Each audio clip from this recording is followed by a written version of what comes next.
En sortant du confinement, le premier réflexe d'Anne Settimeli, fondatrice et directrice de l'association Explore et Préserve, a été de faire un tour sur les plages bordant la ville d'Hyères, dans le Var, où elle réside. Une triste balade pour cette amoureuse du littoral et de la faune marine.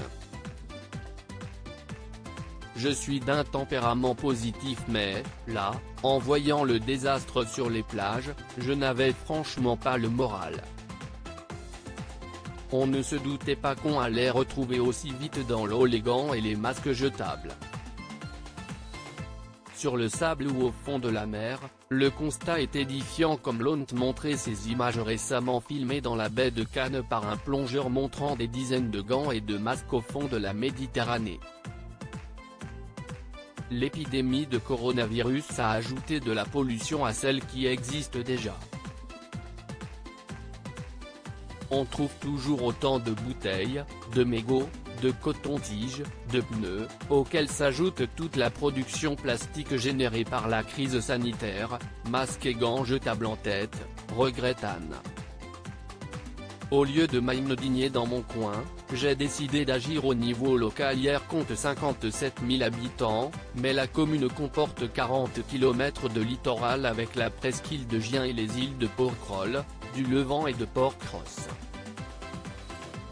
Notre littoral est aussi magnifique que fragile.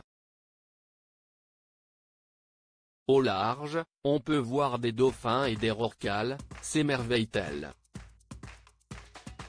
Un jour, j'ai trouvé une tortue et un dauphin morts sur la plage, étouffés par des résidus de plastique. Au lieu de m'indigner dans mon coin, j'ai décidé d'agir au niveau local. En octobre 2019, Anne et ses amis lancent l'association Explore et Préserve.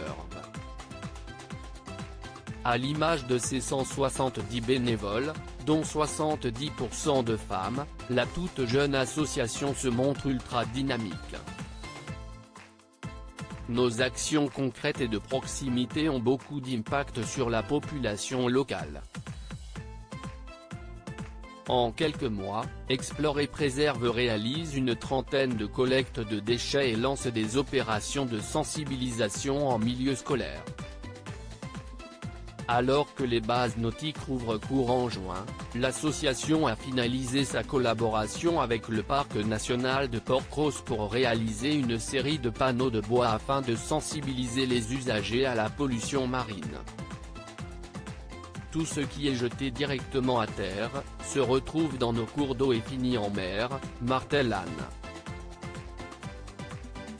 L'aspect des masques chirurgicaux jetables et trompeurs ajoute la bénévole. Les masques ressemblent à du papier, et certains pensent qu'ils sont biodégradables, mais si est-il faux. Ils sont conçus à base de fibres en plastique. Confectionnés à partir de polypropylène, une matière thermoplastique très dense, les masques ne sont ni biodégradables ni recyclables. Ils mettent environ 500 ans à se dégrader, fulmine Anne Settimeli. Ce plastique est très friable, il se fragmente en tout petits morceaux qui sont ensuite ingérés par la faune et étouffent également les fonds marins.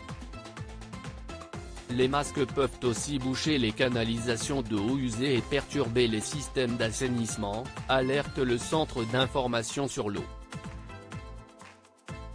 4 heures d'utilisation, 450 ans pour se détériorer dans la nature. Contrairement aux hôpitaux, où les masques sont considérés comme un déchet à risque et partent en incinérateur, il n'existe aucune modalité de ramassage pour les masques grand public.